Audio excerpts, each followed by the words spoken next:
अस्सलाम वालेकुम।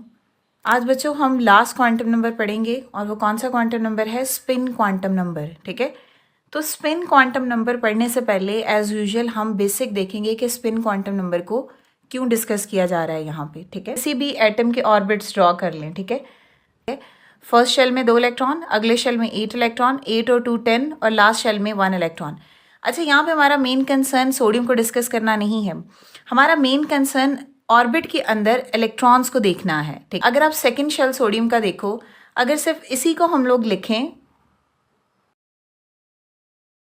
सिर्फ आप सेकंड शेल को ही ड्रॉ करो तो इसका मतलब है कि सेकंड शेल में ये है हमारे पास इलेक्ट्रॉन्स। ठीक है, अब ये इलेक्ट्रॉन ऐसे पड़े हुए हैं। अब आप यहाँ देखें, इलेक्ट्रॉन दोनों हैं, दोनों सेम इलेक्ट्रॉन है, तो दोनों पे चार्ज क्या है? नेगेटिव है।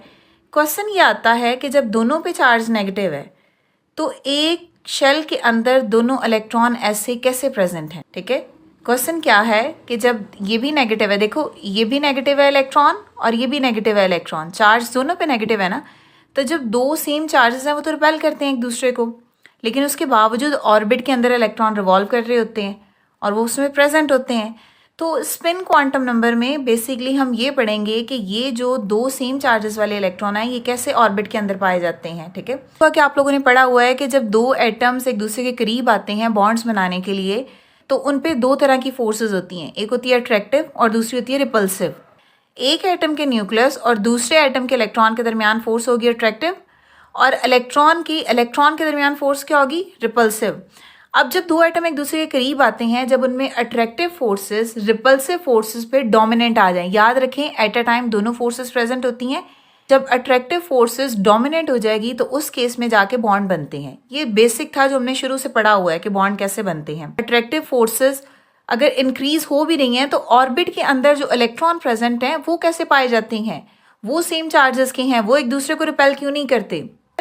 स्पिन क्वांटम नंबर में हम बेसिकली इन इलेक्ट्रॉन की स्पिनिंग मूवमेंट के बारे में पढ़ेंगे। क्लियर है? तो चलें सबसे पहले स्पिन क्वांटम नंबर की कुछ कैरेक्टरिस्टिक्स लिख। सबसे पहले देखो बच्चों, ये जो स्पिन क्वांटम नंबर है ये बेसिकली है क्या? स्पिन क्वांटम नंबर क्या करेगा? एक ऑर्बिटल के अंदर जो दो इलेक्ट्रॉन हैं उनको डिफरेंशिएट करेगा। स्पिन क्वांटम नंबर को किससे रिप्रेजेंट करते हैं? It is represented by small S. ठीक है, जो ये इलेक्ट्रॉन्स प्रेजेंट होते हैं ऑर्बिट के अंदर, इन इलेक्ट्रॉन में स्पिनिंग मोशन जो इनके एक्सिस के अराउंड होती है। तो थर्ड पॉइंट क्या है? Electron have spin motion around their axis, यानी इलेक्ट्रॉन की अपने एक्सिस के इर्द गिर्द स्पिन मोशन होती है। इसको समझने के लिए बच्चों यहाँ पे हम एक एग्जांपल लेते हैं। फॉर एग्जांपल यहाँ पे है सेंटर में हमारे पास सन। ठीक है, और सन के इर्द गिर्द ऐसे जो है वो हमारी अर्थ रिवॉल्व कर रही होती है। ठीक है, तो ये जो सर्कल है ये बड़ा वाला, ये क्या होगा? ये है हमारी अर्थ, जमीन है हमारी। ठीक है, अब जमीन जो है वो सूरज के गिर्द चक्कर लगाती है। अब एक तो जमीन सूरज के गिर्द ऐसे चक्कर लगाएगी, सूरज के इर्द गिर्द जो है वो रिवॉल्व करेगी। ठीक है, एक होगी मोशन ये, एक रोटेशन हो गई ये। ठीक है, और दूसरी मोशन क्या होगी कि ज़मीन अपने एक्सिस के गिर्द भी घूमेगी। तो इसी तरह इलेक्ट्रॉन का कॉन्सेप्ट भी होता है कि इलेक्ट्रॉन एक तो इस ऑर्बिट में मूव करते हैं, ठीक है, और दूसरा इलेक्ट्रॉन अपने एक्सिस के गिर्द भी रिवॉल्व कर रहे होते हैं। क्लियर? तो जब आप यहाँ पे अगर आप इसी कॉन्सेप्ट को यूज़ करो ऑर्बिट में, तो यहाँ पे हमारे पास ये एक इलेक्ट्रॉन है, एक इलेक्ट्रॉन इस ऑर्बिट में ऐसे मूव कर रहा होगा, मतलब पूरे ऑर्बिट में रिवॉल्व कर रहा होगा। दूसरा इलेक्ट्रॉन की मोशन क्या होगी कि वो अपने एक्सिस के इर्द गिर्द भी रिवॉल्व कर रहा होगा। ठीक है, तो क्या है? एक मोशन ये है कि वो अपने एक्सिस यानी अपने इर्द गिर्द रिवॉल्व कर रहा होगा और दूसरी मोशन ये है कि वो ऑर्बिट में रिवॉल्व कर रहा होगा। ठीक है, तो ये है बेसिकली हमारे पास बच्चों इलेक्ट्रॉन और ये है शेल। ठीक है, अब बच्चों एक थ्योरी हमने यहाँ पे अप्लाई करनी है, वो है इलेक्ट्रोमैग्नेटिक थ्योरी। ठीक है, मैग्नेटिक थ्योरी के according a spin charge generate a magnetic field. Magnetic theory का मतलब होता है कि जो स्पिन चार्ज होते हैं ना, जो चार्जेस की स्पिनिंग मूवमेंट होती है वो क्या करती है? वो जनरेट करती है मैग्नेटिक फील्ड। ठीक है, ये बात आपने याद रखनी है। और यही वजह है जो इलेक्ट्रॉन्स हैं वो बिहेव करते हैं लाइक अ मैग्नेट। अब बच्चों हम यहाँ पे दो इलेक्ट्रॉन्स को पहले ड्रॉ कर लेते हैं। ठीक है, फॉर एग्जाम्पल हमारे पास एक इलेक्ट्रॉन ये है और एक इलेक्ट्रॉन है। यहाँ पे देखो बच्चों, ये भी इलेक्ट्रॉन है और ये भी इलेक्ट्रॉन है, ठीक है। अब अगर आप क्लॉक को देखो ना, ये घड़ी जो घरों में लगी होती है उसमें क्लॉक में डायरेक्शन क्या होती है, ये 12, 1, 2 और 3, और घड़ी की सुई किस तरह मूव करती है, ऐसे मूव करती है। तो जो डायरेक्शन घड़ी की सुई के अकॉर्डिंग होगी, इस डायरेक्शन को हम क्या बोलेंगे, क्लॉकवाइज, ठीक है। और दूसरी डायरेक्शन क्या है, पहले तो ये ऊपर से नीचे आ रही है और दूसरी डायरेक्शन क्या होगी, नीचे से ऊपर जाएगी। तो इस जो घड़ी के ऑपोजिट मूव करे इसको बोलते हैं एंटी क्लॉकवाइज। क्लियर। अब इस कॉन्सेप्ट को बच्चों अप्लाई करो इन इलेक्ट्रॉन्स की मूवमेंट पे, ठीक है। अब एक तो इलेक्ट्रॉन मूव कर रहे हैं ऐसे, यहाँ पे वो रोटेशन बता रहे हैं जो इलेक्ट्रॉन अपने एक्सिस के अलॉन्ग करेगी, ठीक है। तो एक्सिस का मतलब एक हमारे पास रोटेशन क्या होगी कि इलेक्ट्रॉन ऐसे क्लॉकवाइज में मूव करेगा, ठीक है। और दूसरी रोटेशन क्या होगी कि इलेक्ट्रॉन एंटी क्लॉकवाइज मूव करेगा, यानी क्लॉक से ऑपोजिट। यानी जैसे यहाँ पे देखें 12, 11, 10 ऐसे बज रहे हैं और यहाँ पे देखें 1, 2, 3, 4 तो ऐसे हैं। तो जो क्लॉक की डायरेक्शन के अलॉन्ग होगी वो क्लॉकवाइज डायरेक्शन, और जो क्लॉक से ऑपोजिट होगी वो क्या होगी, एंटी क्लॉकवाइज डायरेक्शन, ठीक है।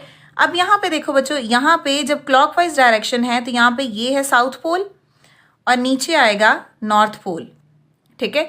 अगली डायरेक्शन ऑपोजिट है तो ऑब्वियसली ये क्या होगा, नॉर्थ पोल, और नीचे क्या होगा हमारे पास यहाँ पे south pole. Clear.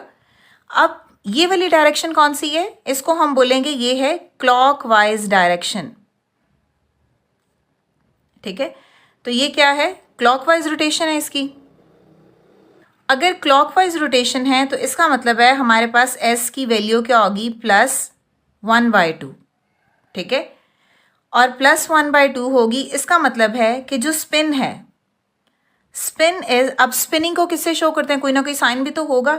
Spin is represented by an arrow Poynting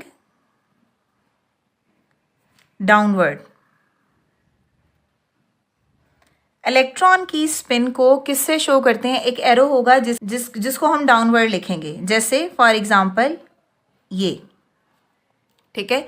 तो क्लॉकवाइज में हमने क्या कहा, हमने कहा कि अगर इलेक्ट्रॉन रोटेट करेगा अपने एक्सिस के इर्द गिर्द अकॉर्डिंग टू क्लॉक, तो उसकी रोटेशन को हम क्या बोलेंगे, क्लॉकवाइज। उसके लिए एस की वैल्यू क्या होगी, +1/2। कैसे शो करेंगे, spin is represented by an arrow pointing downward, मतलब एरो की डायरेक्शन जो है वो डाउनवर्ड होगी। क्लियर। अब ऐसे ही बच्चों नेक्स्ट देखो, ये वाली डायरेक्शन ऑपोजिट है क्लॉक के, तो इसको क्या कहेंगे, एंटी क्लॉकवाइज। और इस केस में हमारे पास जो एस की वैल्यू है ये क्या होगी, -1/2 हो जाएगी, ठीक है। ये स्पिन इज रिप्रेजेंटेड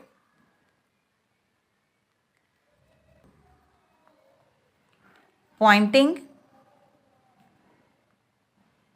अपवर्ड,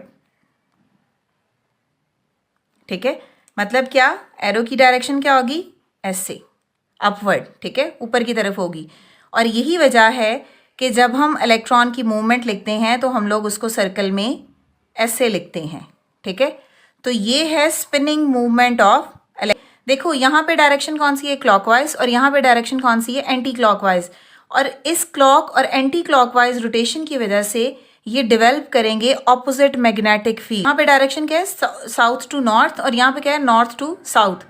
तो ये तो दिखने में ही आपको पता चल रहा है कि जब डायरेक्शन ऑपोजिट है तो इनके पोल्स भी क्या हैं, ऑपोजिट हैं। और यही वजह है, ये जो ऑपोजिट मैग्नेटिक फील्ड है, इस वजह से दोनों इलेक्ट्रॉन एक दूसरे को अट्रैक्ट करते हैं, ठीक है। Both electrons attract each other. हमारा मेन कंसर्न ये था, हमने ये फाइंड करना था कि एक ऑर्बिटल के अंदर दो इलेक्ट्रॉन कैसे प्रेजेंट होते हैं, सेम चार्ज होने के बावजूद भी वो कैसे एग्जिस्ट करते हैं ऑर्बिटल्स के अंदर, ठीक है। तो उसका हमने ये आंसर निकाला। देखो, जब भी कोई चार्ज बॉडी अपने एक्सिस के गिर्द घूमती है ना, तो वो मैग्नेटिक फील्ड प्रोड्यूस करती है, ठीक है। तो इलेक्ट्रॉन भी सेम ऐसे ही होगा, जब ये ऑपोजिट डायरेक्शन में मूव करेंगे तो ये क्या करेंगे, डेवलप करते हैं ऑपोजिट मैग्नेटिक फील्ड। और इसी ऑपोजिट मैग्नेटिक फील्ड की वजह से दोनों इलेक्ट्रॉन एक दूसरे को अट्रैक्ट करते हैं, और इसी कॉन्सेप्ट की वजह से ही दो एटम्स के दरमियान में बॉन्ड भी बनते हैं, ठीक है। तो ये हमारा आज का लास्ट क्वांटम नंबर था। अगर इससे रिलेटेड आपका कोई भी क्वेश्चन है तो आप कमेंट्स में पूछ सकते हैं। नेक्स्ट वीडियो तक के लिए अल्लाह हाफिज।